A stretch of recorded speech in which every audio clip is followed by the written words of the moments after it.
La République démocratique du Congo fait ainsi son grand retour ce vendredi 10 janvier 2026 comme membre non permanent du Conseil de sécurité des Nations Unies. Après plus de 30 ans passés, la RDC a été élue en juin 2025 pour une période de 2026-2027. Le président de la République démocratique du Congo, Félix Antoine Tshisekedi, a approuvé les sanctions infligées au porte-parole des forces armées de la République démocratique du Congo, FARDC, Sylvain Ekenge, pour des propos tenus contre la communauté Tutsi. Et il promet des sanctions à tous ceux qui oseraient revenir sur cette dérive. C'était lors de la 73e réunion du Conseil des ministres tenue ce vendredi 2 janvier 2026. Les détails.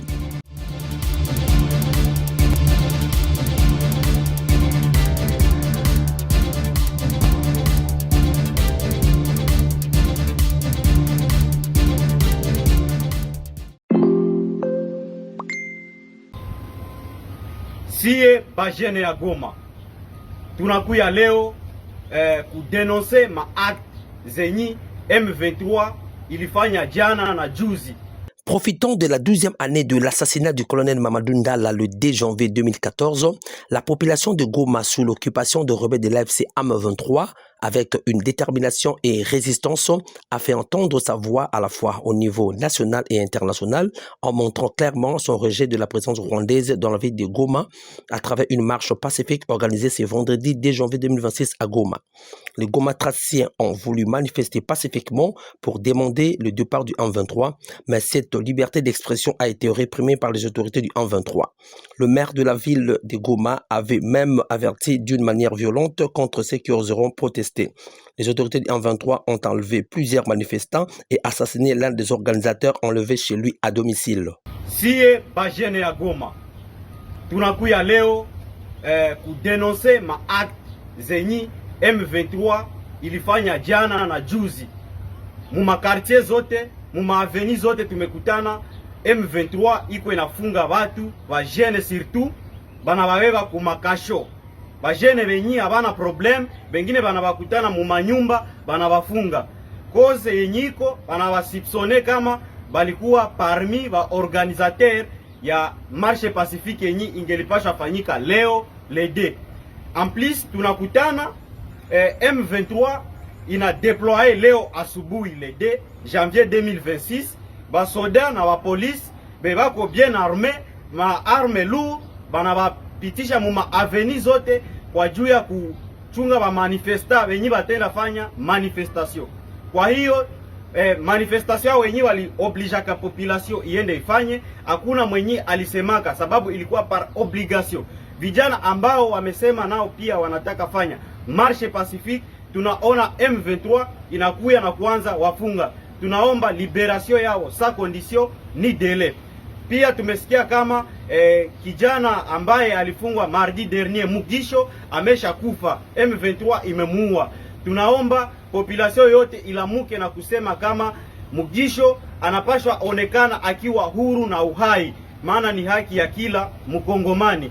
Tunaendelea pia kusema kwa M23 kama ni kufunga population, make watafunga population yote, watafunga bajene yote. Mimi naomba bajene tuendelee kusimama, tuendelee kusutenir kila mtu mwenye iko na organize hii marche. Tusichoke, tuendelee, tunajua pamoja tutaweza. Compte rendu de la 73e réunion du Conseil de ministres, la première de l'année 2026. Au cours de la 73e réunion des conseils de ministres tenue ce vendredi 10 janvier 2026, le président de la République, chef de l'État, Félix Antoine Tshisekedi, a déploré vivement les propos du général Sylvain Ekenge, porte-parole des forces armées de la République démocratique du Congo, qu'il qualifie de dérive de nature à fragiliser la cohésion sociale, à alimenter des tensions inutiles et à porter atteinte à l'image et crédibilité de l'État. Le président de la République, Félix Antoine Tshisekedi, a également approuvé les sanctions infligées au porte-parole de FARDC. Il a enfin donné des mesures à prendre à la première ministre, chef du gouvernement, ainsi qu'aux autorités militaires et policières pour ne plus arriver à cette dérive. Le président de la République, chef de l'État, a présidé ce vendredi 2 janvier 2026 à la Cité de l'Union africaine, la 76e réunion du Conseil de ministres. La nécessité d'une concertation préalable dans la communication étatique. Le président de la République a tenu à rappeler avec gravité que la parole publique engage l'État dans ce qu'il a de plus essentiel, sa crédibilité, son autorité morale, sa capacité à rassembler la nation et à préserver durablement la cohésion nationale. À ce titre, toute expression émanant d'un responsable public doit être empreinte de retenue, des responsabilités et d'un sens aigu de l'intérêt supérieur de la République. À cet égard, il a suivi avec une attention particulière la récente sortie médiatique du porte-parole des Forces armées de la République démocratique du Congo, diffusée sur la chaîne nationale, au cours de laquelle des propos à caractère méprisant et stigmatisant ont été tenus à l'endroit des femmes de la communauté Tutsi. Le président de la République a déploré vivement cette dérive de langage qui ne reflète ni les valeurs républicaines, ni l'éthique de responsabilité, ni à la hauteur de vue attendue de toute prise de parole officielle, a fortiori lorsqu'elle émane d'un membre d'une institution aussi sensible et stratégique que l'armée nationale. De tels propos sont des natures à fragiliser la cohésion nationale, la cohésion sociale, à alimenter des tensions inutiles et à porter atteinte à l'image et à la crédibilité de l'État, tant sur le plan interne qu'externe. Il a dit approuver par ailleurs les mesures prises en son endroit, tout en rappelant avec insistance que la parole de l'État ne saurait être improvisée, émotionnelle ou approximative. Elle doit, en toutes circonstances, être portée avec retenue, responsabilité et clarté d'objectif, en particulier lorsqu'elle concerne des questions complexes, délicates ou susceptibles d'avoir des répercussions sécuritaires, sociales, politiques ou diplomatiques. À ce titre, le président de la République en a appelé à l'ensemble des membres du gouvernement, aux responsables civils et militaires, ainsi qu'à tous les acteurs de la communication publique, à éviter toute sortie médiatique incontrôlée, notamment sur les sujets sensibles touchant à la défense nationale, à la sécurité, à la cohésion sociale et aux relations institutionnelles. La parole publique doit demeurer un instrument de rassemblement, de stabilité et de confiance, et non une source de division et de confusion, a-t-il insisté. Il a encouragé par ailleurs chaque responsable appelé à s'exprimer publiquement au nom de l'État, à se documenter rigoureusement, à maîtriser pleinement les enjeux de dossiers abordés et à mesurer avec discernement la portée de ses propos afin de préserver l'unité nationale, la dignité des institutions et la confiance légitime des citoyens dans l'action publique. Afin d'éviter la répétition de tels manquements et tirant les enseignements de l'incident susmentionné, le président de la République a rappelé ses instructions à l'endroit du ministre de la Communication et des Médias, porte-parole du gouvernement, de mettre en place sans délai un mécanisme formel de concertation préalable. Celui-ci associera son conseil spécial en matière de communication, les services de communication de la primature, de l'état-major général de forces armées, ainsi que ceux de la police nationale congolaise pour toute sortie médiatique diffusée sur la chaîne nationale ou tout autre média, dès lors qu'elle porte sur des questions délicates engageant directement l'État. Je suis fier aujourd'hui, Nazobi Mapenza Boye, la tête haute, Ces derniers temps, les torchons brillent au sein du parti présidentiel, l'Union pour la démocratie et les progrès social UDPS entre ses dirigeants.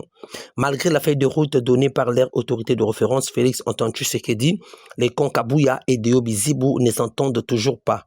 Augustin Kabouya, secrétaire général et président AI du parti, a lancé un coup de gueule frontal et retentissant à l'endroit de ses détracteurs. Un message sans détour avec un ton ferme et assumé qui réaffirme son autorité et sa détermination face aux attaques.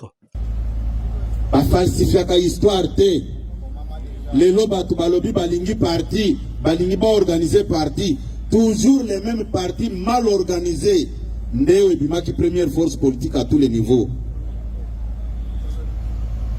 Naza koloba yango namoni bato bazongisi esprit o bazonga ko bakendeki nango na Saint-Anne wana bazongisi yango Entre-temps, Basoko Sabatu. Oh, orientation, il y a haute autorité politique de référence. Ça, c'est manquer du respect même à cette autorité politique de référence. Quels sont les actes que vous posez? Oui, Toza Kotosa. Après avoir bloqué pendant 2 mois, et là, comment vous avez le matin? Moi, je vous dis, ceux qui va commission, moi, je ne fais rien sans se référer au chef. Jamais. Pas plus tard que les 31 ans. Après qu'on a un congrès au Tokendegi à Brazzaville, Baden Sakinga Lissusukuna na compte international socialiste. Pona Kendi, Tokutanana Mokonzi, Yamboka Congo Brazza. Mais je ne pouvais pas traverser na Kende Okutana Mokonzi wana sans se référer pas Mokonzi Nabiso, après sanga orientation na ye. Je ne pouvais pas le faire.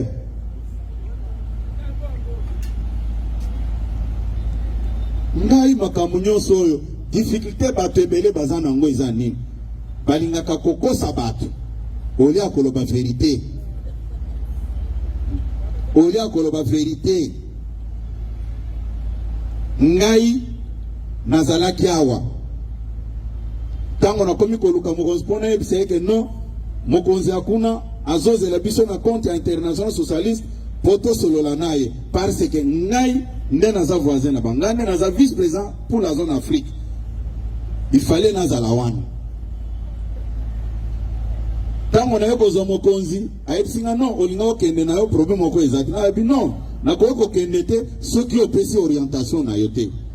Orientation ezak ko pesa aval que o kende na yo kende ko sala ba makamwan, olo ba boyo sala bo. C'est comme ça qu'on fait. Nous sommes un parti au pouvoir, ezate que pour na ba intérêt non, puisque tout ce que je peux sortir dans ma bouche Bakomona Kabouyate. Bakomona directement parti au pouvoir. Nde Saliboy. Biloko nyonswana, il faut toye bakayam. Naza ko répéter bino na poko alelo. Biso nyonso tozoze la congrès. Tozoze la congrès na tokeni. Mais batu balongola na mituna bango ke ezana ba oyo. Nde baza ba ayant droit ba oyo. Bazaba ayant droit té. Non, les abongotés. Si nous pensons que l'unité au sein du parti est prioritaire, qu'on les a intérêt privé na biso, Tomi Kitisa. Tomi Kitisa. Tant ya koko sabat, ongomba elobi, ngomba elobi, nyoso wana pona kobimisa mokonzi na biso mutu mabe yo siko za na ba intérêt noza ko poursuivre la nango yo moko kokotsa komba mokonzi mboka te à plusieurs reprises mokonzi na sa tuna bino ke vous me demandez moi de les remercier de cette manière alobela kabino yango mais pourquoi vous ne vous fatiguez pas vous continuez toujours à spéculer avec le nom du chef de l'État dans les mensonges pour... Chers compatriotes, avant toute chose, je m'incline devant la mémoire de nos forces combattantes. À l'occasion de festivités de fin d'année 2025, Martin Fayulu Madidi, le président de l'ECD et l'homme qui se considère comme président élu aux élections de 2018 face au président Félix Tshisekedi, a adressé un message fort à la nation congolaise. Il a présenté ses condoléances aux familles endeuillées dans la partie est de la République démocratique du Congo. Le commandant du peuple, Martin Fayulu, a révélé que les compromis politiques entre Félix Tshisekedi et Joseph Kabila a échoué et il a de nouveau tiré la sonnette d'alarme sur les accords opaques signés à Washington sans le consentement du peuple congolais. Chers compatriotes, avant toute chose, je m'incline devant la mémoire de nos forces combattantes tombées au front, de nos compatriotes victimes de la violence, de l'insécurité et de l'abandon de l'État. J'adresse mes condoléances aux familles endeuillées du Nord Kivu, du Sud Kivu, de l'Ituri et des territoires de l'Ouest touchés par les phénomènes Mobondo. La nation partage votre douleur Votre souffrance ne doit plus être ignorée. Mes chers compatriotes, en cette fin d'année 2025, la République démocratique du Congo, notre pays, traverse l'une des crises les plus graves de son histoire. Notre pays est agressé. Notre souveraineté est menacée. Notre peuple est abandonné. 7 ans après les hold-up électoraux de 2018, le temps est venu de rappeler la vérité sans détour. Le compromis politique entre Joseph Kabila et Félix Tshisekedi a échoué. La prétendue passation civilisée du pouvoir n'a produit ni paix, ni stabilité, ni cohésion nationale. Elle a affaibli l'État, fragilisé nos institutions et ouvert la voie aux ennemis de la République. Chères Congolaises, chers Congolais, le temps de la résignation est révolu. Le temps du mensonge est terminé. Le temps de la peur doit prendre fin. Aujourd'hui, les faits sont implacables. Plus de 8 millions de Congolais sont déplacés sur leur propre sol. Des millions vivent comme réfugiés. Plus de 3/4 de notre population peine à se nourrir chaque jour. Et notre nation continue de pleurer des millions de vies fauchées par des guerres imposées, notamment par l'agression rwandaise et ougandaise. Ce drame n'est ni une fatalité, ni une malédiction. Il est le résultat de la convoitise étrangère, mais aussi de choix politiques irresponsables, des compromissions honteuses et de l'abandon de la volonté populaire. Un État qui trahit le vote du peuple devient faible. Un État faible attire le prédateur. Et c'est ce que nous vivons aujourd'hui. Mes chers compatriotes, notre souveraineté est désormais menacée par des décisions prises sans le peuple. Les accords signés le 4 décembre dernier à Washington engagent l'avenir de la République démocratique du Congo sans débat national, sans transparence et sans consentement populaire. Ces accords sont opaques. Le peuple ne sait pas. Le peuple n'a pas décidé. Le Congo n'est pas une propriété privée. Le peuple congolais a le droit de savoir. Il a le droit de décider. Face à cette situation, une vérité s'impose. Rien ne changera sans le peuple. L'histoire ne se fait jamais sans lui. Et l'avenir du Congo ne se construira ni dans le silence, ni dans la peur, ni dans la division. Aujourd'hui est un jour important pour la République démocratique du Congo. En ces débuts de l'année 2026, et comme le veut la tradition, une partie des sièges non permanents du Conseil de sécurité des Nations Unies change de titulaire pour l'année. La République démocratique du Congo fait ainsi son grand retour plus de 3 décennies après sa dernière participation, alors que le pays est confronté à une crise sécuritaire dans l'Est. Élu comme membre non permanent pour la période 2026-2027, la République démocratique du Congo avait recueilli à l'époque 183 voix sur 187 à New York. La ministre des Affaires étrangères, Thérèse Kayikwamba Wagner, a insisté sur le fait que cette entrée n'est pas une récompense, mais une mission majeure, car c'est un moment de dignité, mais surtout un moment d'engagement. La patronne de la diplomatie congolaise a défini cette mission à 3 axes, à savoir défendre le respect du droit international, rappeler que la souveraineté des États n'est pas négociable, enfin de porter la voix de peuples affectés par des conflits, particulièrement en Afrique. Aujourd'hui est un jour important pour la République démocratique du Congo. En entrant officiellement au Conseil de sécurité des Nations Unies, notre pays assume une responsabilité majeure au service de la paix et de la sécurité internationale. C'est un moment de dignité, mais surtout un moment d'engagement. Cet engagement, la RDC l'assume avec lucidité, car nous savons ce que signifie la guerre. Nous savons ce que signifie l'insécurité et nous savons ce que signifie l'attente des populations civiles partout dans le monde lorsqu'elles se tournent vers les Nations Unies. L'entrée de la RDC au Conseil de sécurité n'est pas une récompense, c'est une mission. Une mission pour défendre le respect du droit international. Une mission pour rappeler que la souveraineté des États n'est pas négociable. Une mission pour porter la voix des peuples affectés par les conflits, en particulier en Afrique. La RDC arrive au Conseil de sécurité avec une parole fondée sur l'expérience, une parole de vérité, une parole de responsabilité et une parole tournée vers les solutions. Nous siégerons avec un esprit de dialogue, avec un sens élevé du multilatéralisme et avec la conviction que la paix durable ne peut être obtenue sans cohérence, sans responsabilité et sans respect des engagements pris. Au nom du gouvernement de la République démocratique du Congo, je tiens à remercier l'ensemble des États membres qui ont accordé leur confiance à la RDC. Cette confiance nous oblige et nous l'honorerons. La République démocratique du Congo est prête à contribuer, prête à écouter et prête à agir avec humilité et détermination au service d'un ordre international plus juste et plus humain.